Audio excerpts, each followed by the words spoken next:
This new constitution, of course, I moved the motion in Parliament to set up a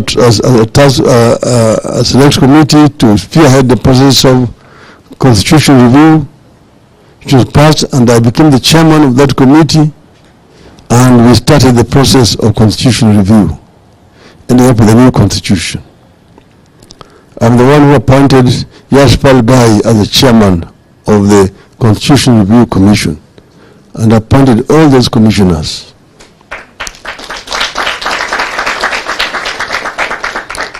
So then, when we were boomers, Kenyans came from all parts of the country to discuss the Kenya we want.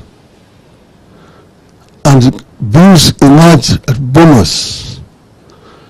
People came from each and every district. There were 3 representatives. One must be an opposite gender. That's how we structured it. And we spent months at boomers of Kenya and came up with what considered the will of the people of Kenya. Because first they started by more public education of the people of Kenya. What is a constitution? How does it affect you? How can you benefit from a good constitution? So there are these public forums which were held, chaired by Professor Gai and his team, across the country. It is one that actually opened up the eyes of the people of Kenya. That's why Kenyans are the most conscious people who understand what a constitution is about.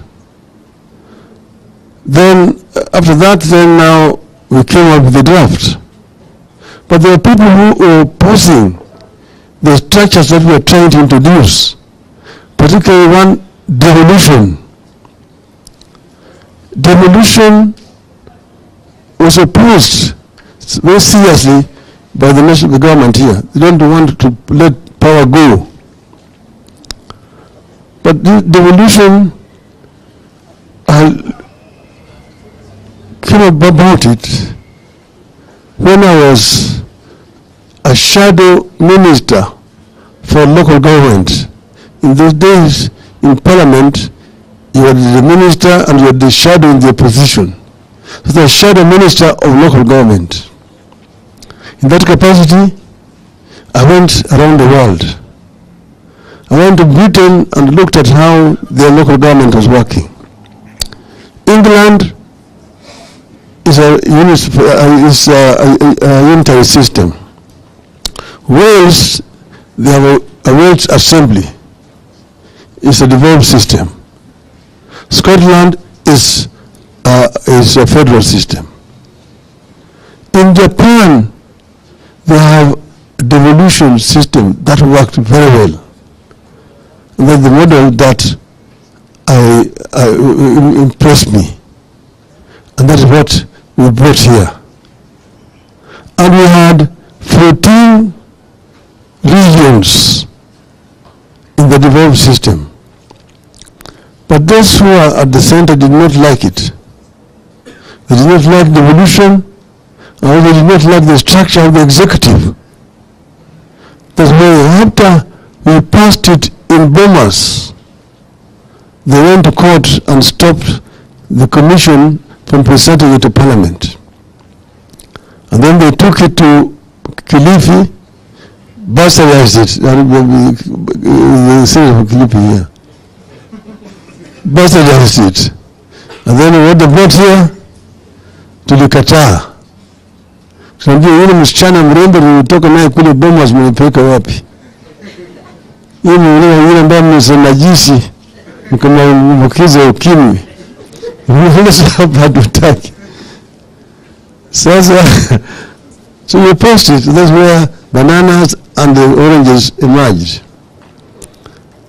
And in the end, when we went to the referendum, we defeated that draft constitution. Yeah. So we did not have the constitution. We went for elections, divided, and you guys now are old enough to have been there in 2007, 2008. You saw what happened in this country. You saw what happened, what they did.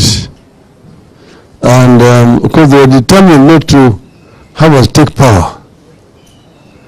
And the chairman of the Electoral Commission was moved at a gunpoint to go and swear my opponent, whom I defeated, hands down. Now we went on, and eventually in that arrangement we insisted that we must have a new constitution. We ended up with this kind of new constitution. The most important feature here is devolution. But because they did not want devolution, they decided to make them so tiny, small, so that they can be controlled from the center. From 14 that we had at the regional bomas, they ended up with now 47 counties. You see? South Africa has only 9 provinces, the devolved system. Nigeria has got 35 states. But Nigeria's population is over 200 million people, and they're double the size of Kenya. But their units are much bigger. Here they wanted them to be very small. Now they even want to make them smaller. You heard what they're saying then in Bomas. So now, let me get to the point. The democracy can only be strong if institutions are strong. We have 3 arms of this government in our current constitution: the executive, the judiciary, and the legislature. All these, they are interdependent, but each one of them has got a specific role to play. The legislature is mandated by the Constitution to make laws. Then, and also to oversight the executive. The executive uses the laws which have come from the legislature to govern the country. And then the judiciary that ensures that in the implementation the executive does not overreach itself or violate the constitution or the laws. That's the work of the executive or of the judiciary. So for democracy to thrive in a country, the legislature must be strong and independent. So a strong, independent legislature.